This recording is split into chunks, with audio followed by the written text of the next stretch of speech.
지난 회에는 저희가 데이팅에 관련해서 진정한 사랑은 무엇인가에 대해서 나눴는데요. 너무 아쉬운 관계로 저희가 이렇게 또 다시 저희 7 자매들이 모여서 이렇게 더 자세한 얘기를 나눠보자 합니다. 네. 오늘 새로운 게스트가 또 한 명 더 추가되셨네요. 네. 안녕하세요. 저는 멀리 경북 상주에서 버스를 타고 먼 곳에서 오셨네요. 네, 힘들게 왔습니다. 몸이 살짝 안 좋은 것 같아요. 하지만 사랑하는 자매들과 함께 중요한 주제로 얘기를 나누는 기회가 돼서 너무 기쁘고 네. 저도 이 부분에 대해서는 예전과 생각이 많이 바뀌어졌거든요. 네. 그 부분에 대해서도 한번 얘기를 할 수 있는 기회가 있어서 네, 물론이죠. 좋습니다. 네. 안 그래도 그래서 물어보려고 했는데 저희가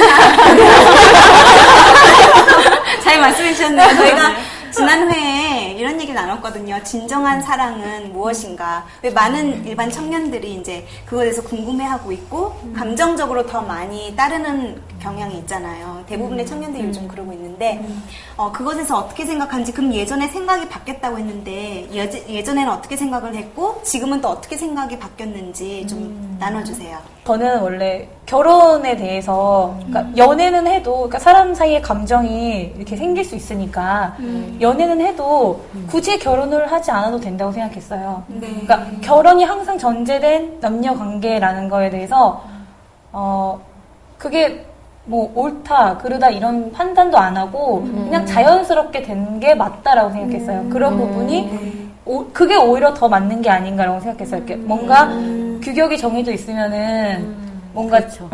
이렇게 안 좋다고 생각했어요, 오히려. 근데 제가 어떤 계기에서 그게 깨지게 됐나요? 그러니까 제가 말씀을 보고 결정적으로 결혼에 대해서 생각을 하게 된 계기가 이제 창세기에 아담에게 배표를 주셨을 때, 하와 배표를 주셨을 때, 이는 내 뼈 중에 뼈요, 살 중에 살이로다, 이 말을 딱 봤는데, 제가 그 말이 되게 가슴에 와닿았어요. 그러니까 되게 감화를 받은 게, 그러니까 그 결혼이라는 게 어떻게 보면 이 세상에서 하나님이 주신, 훌륭하고 되게 아름다운 그런 제도인데, 사람들이 세상에서 그걸 굉장히 많이 저속화시키고 그렇게 하지 않았나 생각이 들었거든요. 그러니까 제가 결혼을 하지 않겠다라는 그런 생각을 하게 된 이유가 그런 측면에서 많이 봤던 것 같아요. 세상에서 저속화된 그런 결혼 그렇죠. 문화 이런 걸 보니까 사람들은 어쩔 수가 없는가 보다. 그렇죠. 희망이 없어 보이고. 그렇죠. 그러니까 아무리 뭔가 이렇게 신앙생활 열심히 한다고 해도 삶의 어떤 경제적인 부분이라던가 성격 이런 거 부딪히면은 또 너무 다 똑같아지는 그런 모습이 저는 이런 결혼이라면 안 하는 게 낫다. 안 하는 게 낫다. 그런 생각을 했어요. 근데 본래의 의미를 갖고 있는 그 결혼의 그 의미를 다시 상고해 봤을 때 그게 정말 하나님이 주시는 정말 그 하나님 사랑의 표현이잖아요. 일부분이잖아요. 그거를 생각이 될 수 있네요. 그렇죠. 그렇게 생각을 했으니까 그렇게 생각을 해서 저는 결혼관에 대해서 바뀌었어요. 그러니까 다음에 사랑을 하게 되면은 그 사람하고의 그런 사랑은 더 이렇게 진지하게. 예전에는 진지성이 떨어졌어요. 그냥 가볍게 만나고 친구 같은 그냥 정말 친한 친구 그 정도였다면 지금은 정말 그런 어떤 모든 부분을 함께 나누고 그렇게 할 수 있을 준비를 해야 되니까 같이 살아갈 그런 준비를 해야 되니까 그런 부분으로 되게 많이 바뀌었어요. 제가 원래 좀 안 그래 보이지만 좀 질투가 많거든요. 이해해요. 쿨한 여성인데 그러니까 어떤 부분에 있어서는 그러니까 그 상대방과의 관계를 통해서 내 욕심을 채우려고 하는 부분이 있어요. 그러니까 내가 무슨 말을 했을 때 이걸 이렇게 내 뜻대로 안 해주면 굉장히 서운한 거예요. 근데 그 서운해하는 부분이 그게 정말 일리가 있어가지고 서운해하는 건지 어떤 상황적인 객관적으로 봤을 때 그게 아닌 부분이 많았던 것 같아요. 돌아보니까. 근데 지금은 내가 어떤 상황이 됐을 때 순간적으로 기분이 나쁠 수 있잖아요. 근데 그 부분에 대해서 그렇게 기분 나쁘게 바로 생각하지 않고 순간은 기분 나쁘지만 다시 한번 생각하게 되는 거예요. 내가 이렇게 하는 게 맞는 건가? 내가 원래 생각했던 그런 상대방과의 관계에 있어서 그게 맞는 건가? 라고 다시 돌아보게 됐어요. 그래서 말하는 거, 그리고 행동하는 거, 그런 거에 좀 조심을 하게 돼요. 예나는 그러니까 지금 이제 찾아가고 있는 과정이네요. 네. 그렇죠. 그렇군요. 정말 상대방이 행복하겠어요. 저 행복해 보여요. 네. 근데 저희는 이런 과정이 필요한 것 같아요. 저 같은 경우에도 예전에는 그런 개념을 잘 몰랐었어요. 근데 성경 말씀을 연구하다 보니까 하나님 말씀대로 사는 것이 무엇인가 곰곰이 생각하다 보니까 그런 것들을 이제 알게 되었어요. 근데 더 구체적으로 같이 나눌 텐데요. 제가 이런 걸 들었어요. 콜쉽이라는 게 있더라고요. 한국에서는 데이팅, 연애 다 그렇게 알려져 있잖아요. 근데 콜쉽이라는 단어가 여러분에게 좀 생소하실 거예요. 저한테도 되게 생소했거든요. 네.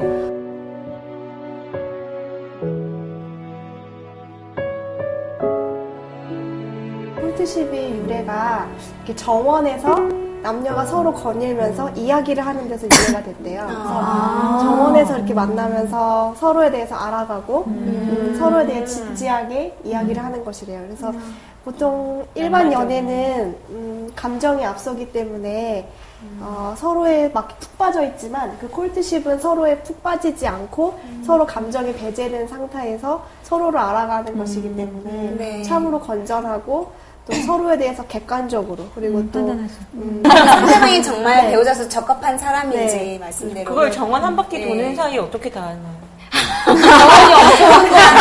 그만큼 경건하게 서로 교제를 했다는 의미를 뒀던 것 같아요. 그러니까 지금 딱 들어보니까 왜 전 예전에 베르사유 그 궁전 아시죠? 거기에 보면 이렇게 미로로 이렇게 되는 정원이 딱 그려지거든요. 네, 되게 낭만. 근데 보면 진짜 이렇게 그런 건전한 관계, 그런 자연 속에서 이루어진 만남, 그리고 그런 건전한 교제, 지금 현대적인 청년들이 알고 있는 그런 거와 달리 그런 걸 뜻하지 않았을까? 그곳에부터 유래됐다는 말씀이네요. 네. 영국을 생각하면 이렇게 책 같은 거 보면 연구하면 이렇게 남자가 여자한테 관심이 있으면 그 남자가 처음에 그 아버지한테서 편지 쓰고 그냥 뭐 straightforward 그러니까 직접적으로 그냥 네. 관심 있다고 그런 거고 이제 아빠가 잘 판단하고 물론 이게 그 부모님이 잘 판단해야겠죠. 잘 판단해서 딸한테 물어보고 이제 그 여자 남자가 저녁 아니고 아니 점심 때 그때 산책도 하고 얘기하면서 그렇게 알면 이제 시간도 보내고 그렇게 하면서 여자를 아끼고 관심 있으면 그 여자도 사랑하면 그 부모님도 되게 존경스럽고 해야 되고 예의가 아무래도 그 부모님도 먼저 물어보는 저는 그렇게 생각해요. 그 예의인 것 같아요. 스킨십 같은 거 많이 없고 그래서 이제 결혼하면 그런 스킨십 같은 게 더 조금만 손만 잡으면 마음이 설레고 되게 로맨틱하고 되게 더 좋을 것 같아요. 가장 행복한 순간을 기다려주는 거. 네. 저희가 이제 콜십 얘기가 나와서 그런데 콜십이라는 것은 이제 서로를 알아가는 단계라고 했잖아요. 근데 이제 제가 수길 언니한테 물어보고 싶은 게 있는데 우리의 맏언니 우리 언니는 언니 경험을 좀 살려서 얘기 좀 해주세요. 콜십에 대해서 경험자로서. 예. 저밖에 없나요? 그런데요. 그러네요. 저희는 없네요. 네, 저는 아직 신혼인데요. 네, 뜨끈뜨끈하죠. 저 같은 경우는, 연애는 못 해봤어요. 그러니까 일반적으로 말하는 그런 연애 있죠. 데이팅. 그런 기회도 없었고, 그리고 제가, 사실 결혼에 대한 생각은 없었어요. 왜냐면, 지금 이제 때가 마지막 때고, 제가 가장 중요하게 생각하는 게 하나님의 사업이고, 그래서 이 복음을 전하면서, 일생을 살고 싶더라고요. 예수님 오실 때까지. 그래서 아예 그쪽은 접었어요. 접고 있었어요. 그래서 열심히 일만 하고 있었는데, 이제 저희를 잘 아시는 어르신들이 소개를 해줬어요. 그러니까 중매라고 해야 되나, 이런 표현을. 네. 그래서 이제 만나게 됐는데, 하루 만나서 두 사람이 가지고 있던 모든 생각들, 그리고 결혼관, 신앙관, 인생관, 그런 것들을 쭉 이제 이야기를 하게 됐어요. 얘기를 또 상대방 서로 얘기를 들어보니까 네. 아, 이건 정말 하나님의 섭리구나라는 게 둘 다 동시에 느껴진 거예요. 그래서 뭐 저희는 이제 군말 없이 아주 진행이 착착착 돼서 딱 3개월 만에 결혼을 하게 됐거든요. 근데 너무 일이 바쁘다 보니까 뭐 나가서 뭐 데이팅을 뭐 할 그런 시간도 없었고 뭐 그랬죠. 그런데 그렇게 하고 결혼을 했는데 제가 주례를 이제 강병 목사님께서 해주셨거든요. 딱 생각나는 게 뭐였냐면 우리가 전 시간에도 그런 얘기를 나눴지만 사랑은 감정이 아니고 원칙이다. 네. 이것을 절대 잊어버리면 안 된다. 네. 그리고 두 번째는 결혼은 연애의 시작이다. 이런 말씀을 해주시더라고요. 근데 제가 결혼을 딱 해보고 나니까 그게 무슨 뜻인지 알겠더라고요. 어떤 뜻이에요? 그러니까 아무리 그 사람을 뭐 5년, 6년 이렇게 사귀어도 다 알 수는 없거든요. 네. 모든 부분을. 근데 결혼을 하고 나서 이제 살다 보면 서서히 드러나잖아요. 그 사람이 가지고 있었던 장점, 몰랐던 부분들, 또 단점, 부족한 점들 이렇게 다 드러나요. 근데 알면 알수록 우리가 서로 하나님 안에서 섬기고 있는 사람들이기 때문에 사실 모든 부분에 있어서 완벽하고 문제가 없는 건 아니에요. 항상 문제는 있잖아요. 그런데 그런 것들을 어떻게 받아들이게 되냐면 더욱더 그런 부분을 볼 때마다 그 사람을 위해서 기도해주게 되고 사랑하기 때문에 이해하려고 하는 마음이 이렇게 생겨요. 그건 하나님께서 주시는 마음인 것 같아요. 네. 그러면서 그 사람이 하나님을 더 사랑하고 섬길 수 있도록 서로 격려하고 도와주는 거. 그리고 알아갈수록 더 새롭고 막 이렇게 좁고 많이 설레임이 있고 막 그래요. 네. 부럽다.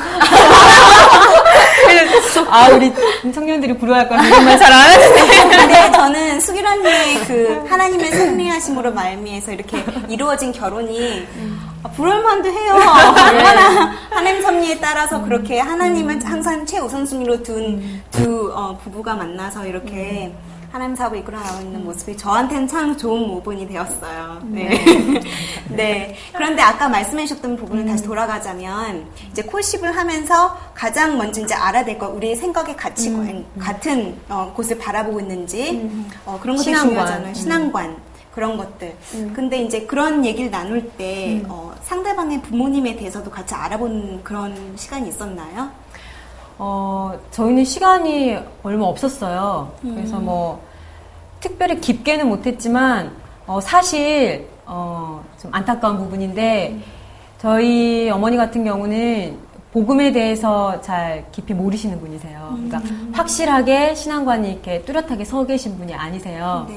그래서 저는 제가 지난 시간에도 말씀드렸지만 그냥 믿지 않는 사람이 어떠냐, 네가 결혼해서 전도해서 살면 되지, 이런 말씀을 하신 분이기 때문에 제가 부담이 그 부분에 있었어요. 네. 그래서 사실 저희 같은 경우는 부모님의 조언보다는 저희 같이 이렇게 협력하고 있는 실제적으로 그리스도인 가정을 이루고 있는 선배님들의 조언을 많이 들었거든요. 저 같은 경우는 상당히 도움이 많이 됐어요. 아, 그렇겠네요. 네. 예. 네. 그래서 그 조언 그런- 중에 하나가 무엇이었나요? 상당히 많은데 제가 보니까 네. 대부분 결혼하면 뭔가 다 해결되고 막 행복이 이렇게 시작이 되고 막 이렇게 다들 그렇게 생각하죠. 환상을 가지고 있거든요. 네. 그러나 사실 결혼은 현실이에요. 결혼한다고 해서 다 모든 문제가 해결되는 게 아니고 문제는 항상 많아요. 그리고 인간 관계도 그만큼 더 폭이 넓어지기 때문에 거기에서 오는 여러 가지 또 문제들이 더 생기고 이럴 수 있고 또 서로에 대해서 몰랐던 부분들이 드러났을 때 네. 이건 뭐야? 이 사람이 이런 부분이 있었네? 실망이 될 수도 있고 네. 예, 그럴 수도 있거든요. 그런데 올바른 신앙관을 가지고 있고 하나님을 올바로 섬기고 있는 사람들의 올바른 태도는 그랬을 때 그 사람을 책망하거나 내가 뭐 낙담하거나 그런 게 아니고 그 사람을 위해서 기도해 주는 거, 또 하나님께서 나를 기다려 주셨던 것처럼 내 상대방을 기다려 주는 거, 그리고 그 사람 입장에 서서 이해하려고 하는 거, 그리고 서로 충분한 대화가 상당히 중요한 것 같더라고요. 네. 서로 대화하고 함께 예배드리고 함께 기도하는 거, 예, 이런 부분들. 많이 네. 필요한 것 같아요. 그만큼 건전한 교제, 하나님이 원하시는 바라보시는 게 무엇인가를 따져보면서 생각하게 되면 데이팅이 아니라 코십이 얼마나 중요한가를 좀 생각하게 돼요. 5번째 계명 중에 이런 말씀이 있어요. 내 부모를 공경하라. 그리하면 너희 하나님 나 여호와가 내게 준 땅에서 내 생명이 길리라. 이렇게 말씀하셨는데 이 5째 계명을 주신 이유가 많은 청년들이 자기 감정적인 그 충동에 의해서 이렇게 다 액션을 취하잖아요. 그것에 대해서 선택을 하게 되고, 근데 부모의 입장은 부모님의 조언이나 그런 걸 아예 생각하지 않고, 사랑에 더 중점을 두면서 이렇게 따라가는 경우들이 있어요. 그러다 보니까 제가 어제 잠깐 TV를 이렇게 틀었는데, 어떤 드라마가 나왔어요. 그래서 잠깐 멈췄거든요. 근데 그게 어떤 고등학생 얘기였어요. 근데, 내 사랑 내 곁에? 그거였던 것 같아요. 제목이. 근데 고등학생 애가 임신을 한 거예요. 네. 근데 이거는 너무나 드라마에서도 현실화되고 있는 만큼 너무나 심각하죠. 사회 문제 중에 하나예요. 네, 사회 문제 중에 하나예요. 근데 진짜 보면 그만큼 하나님께서 주신 이 계명이 있는데도 불구하고 많은 청년들이 그렇게 따라가는 것들. 그래서 이 코십이 되게 중요한 것 같아요. 말씀을 보면은. 근데 저 혜경 언니한테 묻고 싶은 게 있는데 아까 저한테 말씀해 주셨잖아요. 네. 이삭에 대해서 성경 인물 중 한 명이 있는데 예, 좋은 모본이 되는 좀 말씀해 주세요. 네. 네, 성경에 보면 이제 아브라함의 아들 이삭이 있는데 말씀을 보면 그 이삭은 그 부모님께 순종했기 때문에 아브라함의 종을 통해서 데리고 온 그 리브가 아내를 맞이했고 정말 행복한 가정을 이루었잖아요. 네. 그만큼 이렇게 우리가 부모님에게 순종하는 것도 중요하지만 결혼이라는 제도를 우리 삶 속에 어떻게 받아들이냐도 중요한 것 같아요. 그래서 보면 제가 영감에 있는 글을 잠깐 읽어드릴게요. 네. 이제 이삭이 그만큼 나이가 어렸잖아요, 그때는. 근데 20세 미만의 청년은 자기 자신과 같이 젊은 사람이 일생 동안 자신의 배우자가 되기에 적당한가를 판단하기가 어렵다. 그들은 판단력이 성숙해진 다음에야 그들은 자신들이 일생 동안 피차에 얽매여져 있음을 발견하게 된다. 그리고 피차를 행복스럽게 만들기 위하여 개혁되어 있지 않음을 보게 된다. 그때 그들은 그들의 운명을 최선의 방향으로 개척하는 대신 피차, 비난하고 불안은 확대되어 필경은 피차 간에 무관심하고 무시하게 될 것이다. 이 말씀은 이제 그만큼 가정이 중요하다는 말인데 혹시 잘못된 선택과 판단으로 인하여 정말 불행한 가정에 속할 수 있다는 말씀이거든요. 그래서 그만큼 어른들, 또 선배님들, 이렇게 주위 분들의 조언에 순종하는 거. 남자가 이렇게 얼마큼 돈 벌나 그런 거 많이 따지는 거 안 좋지만 그래도 남자가 얼마큼 능력이 있는 건 중요한 것 같아. 그러니까 그 남자가 이 가정을 서포트할 수 있는 그런 가능성이 있나 그건 진짜 중요한 것 같아. 그냥 불행해질 수 있으니까. 살도 안 줄 수도 있고 그거는 너무 현실적으로 좀 필요하니까. 네. 그런 것 같아. 맞아요. 그 얘기가 나와서 그런데 제가 전회도 말씀드렸듯이 메시지 투 영 피포에 이런 말이 있더라고요. 참 좋은 말이라서 함께 나누고 싶어요. 그 여자인 경우 상대방을 이제 배우자로 선택하게 될 때 그 전에 알아봐야 될 것들이 있는데 그 어머니를 보라는 그런 말씀이 있었잖아요. 근데 그 중에 구체적으로 6가지가 있어요. 보면은 그 사람한테 정말 감정적으로 그 애정을 바치기 전에 알아봐야 될 것들 6가지. 만약에 그 전에, 네, 그 전에. 전에랍니다. 네, 그게 뭐냐면은 그 어머니 성격의 특색을 좀 파악해야 된다고 써있더라고요. 네. 그리고 2번째는 그 남자는 본인 어머니에 대한 자기 책임을 인식하는가. 예. 예. 진짜 알겠어요. 왜냐하면 그만큼 어머니에 대한 책임 인식이 있으면 분명 본인의 배우자한테도 똑같이 가정으로서 이렇게 대해줄 수 있잖아요. 그런 부분을 인식할 수 있어요, 저희가. 그리고 3번째는 어머니의 소원과 행복을 고려하고 있는가, 그 사람이. 본인의 어머니의 행복과 소원. 그만큼 부모님을 공경하고 있구나. 그걸 알 수 있겠죠. 혹시 하실 말씀 있으세요? 실감하고 있나 봐요. 실감하고 있어요. 실감을 하고 있는 것 같아요. 예. 왜냐면 제가 제일 좋은 부분이 이제 저희가 서로 일을 하고 있기 때문에 가사 일도 해야 되는데 이게 만만치 않은 일이거든요. 주부로서. 그런데 남편 같은 경우는 남편.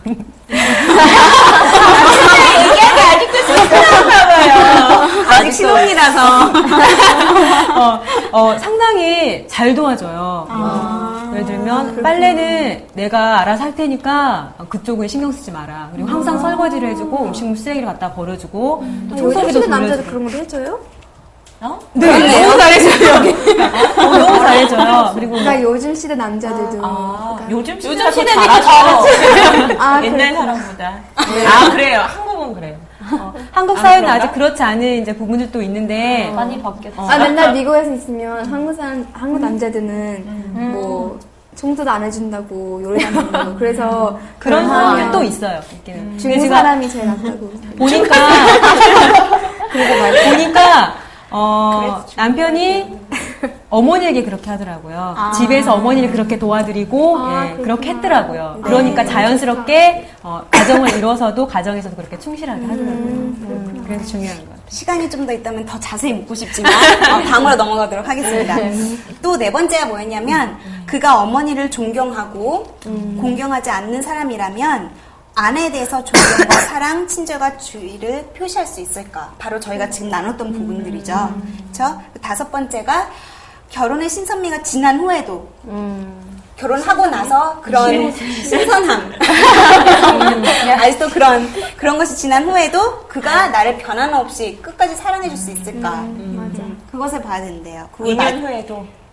2년 후에도 3년 후에도 전체적으로 호르몬을 10년 후에도 다 주름이 생기고 유발이 빠진다 할 때.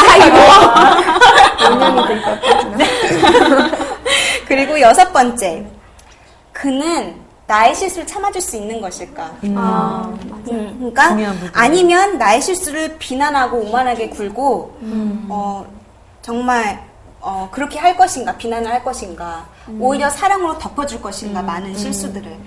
그게 여섯 번째였어요. 그게 되게 근데 중요한 것 같아요. 맞아요. 예. 그래서 남자 만나면 또 완벽하게 보여주는 것보다 나의 진짜 모습 보여주게 어떤 때 더 나은 것 같아.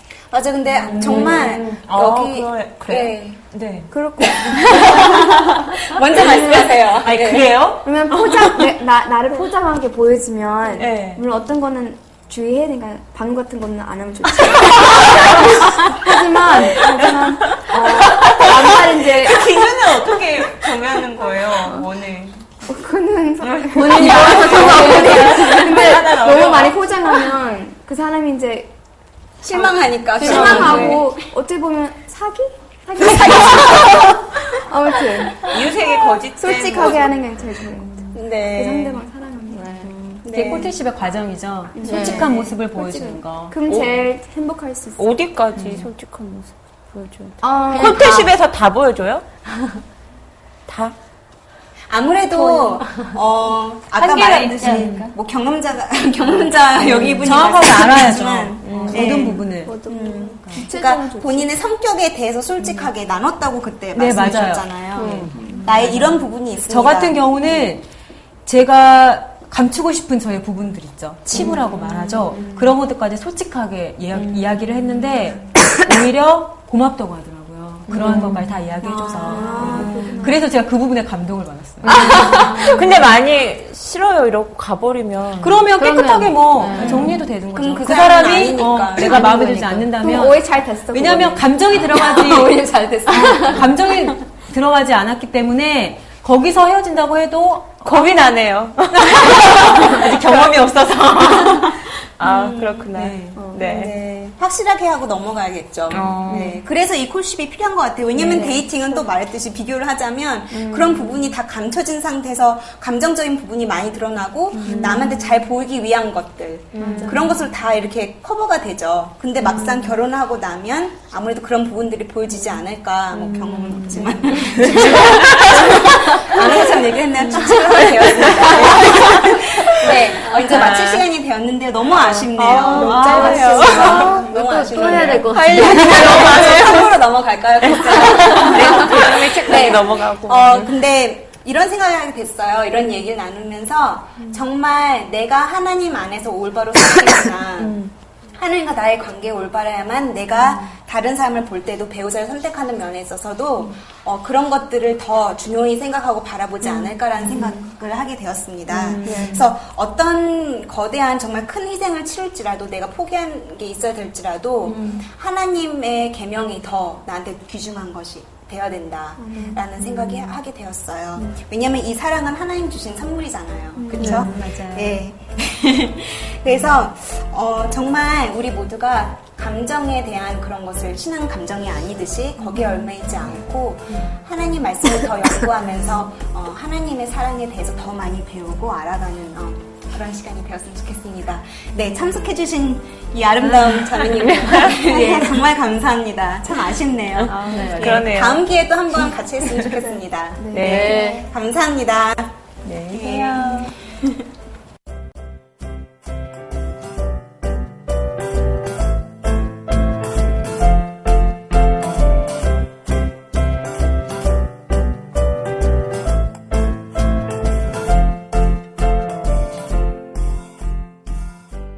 진리를 사모하는 사람들이 찾는 커뮤니티 킹스 메신저 카페를 들어보셨나요? 프리터크에서 못다한 이야기가 킹스 M.net에서 계속 이어집니다. 킹스 M.net에 가입하시면 저희 인터넷 방송 카테고리를 보실 수 있는데요. 여러분이 좋아하시는 이연맘의 채식 요리 레시피의 경우 더 다양한 레시피 제공과 유익한 건강 정보를 얻을 수 있으며 프리터크는 출연자들의 못다한 이야기, 비하인드 스토리를 보실 수 있습니다. 그 외에도 킹스 메신저에 가입하시면 주제별로 분류한 생애빛 월간지 글 모음, 다니엘 서밋 요한계시록 바이블 스터디 자료, 자녀 교육, 농사일기 등 유용한 정보와 말씀으로 삶이 변화된 실제적인 경험 이야기가 있습니다. 그럼 오늘 킹스 M.net에 가입하셔서 유익한 정보를 얻어가시길 바랍니다. 감사합니다.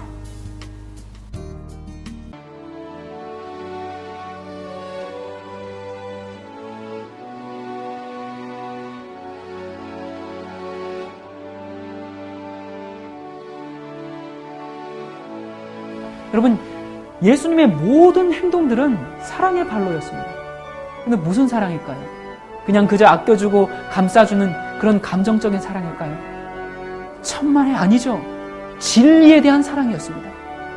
그러나 유대 지도자들의 눈에는 예수님의 모든 행위는 민중을 선동하고 기존 질서를 깨뜨리려는 혁명가의 모습으로밖에 인식되지 않았습니다. 예수님은 개혁자의 길을 걸으신 것입니다. 이 마지막 시대에 예수님을 진실로 따르는 사람들은 개혁자들이 되어야 합니다. 지금 여러분들의 한 주변을 한번 둘러보십시오. 아니, 한번 여러분 자신의 상태를 한번 살펴보십시오. 개혁해야 될 것이 보이지 않습니까? 여러분의 교회를 한번 보시고 기독교회의 현실을 한번 보십시오. 2000여 년 전 유대교회보다도 더 타락하고 골마있는 이 교회의 상태가 보이지 않습니까? 여러분이 진실로 예수님을 따르는 사람이라면 외쳐야 합니다. 그렇게 해서 사람들로부터 오해받고 비난받고 조롱받고 결국에는 죽음에 이를지라도 그것이 예수님을 진실로 따르는 사람이라면 해야 할 일입니다. 예수님은 개혁자이셨습니다. 예수님은 이 시대의 개혁자를 지금 찾고 계십니다.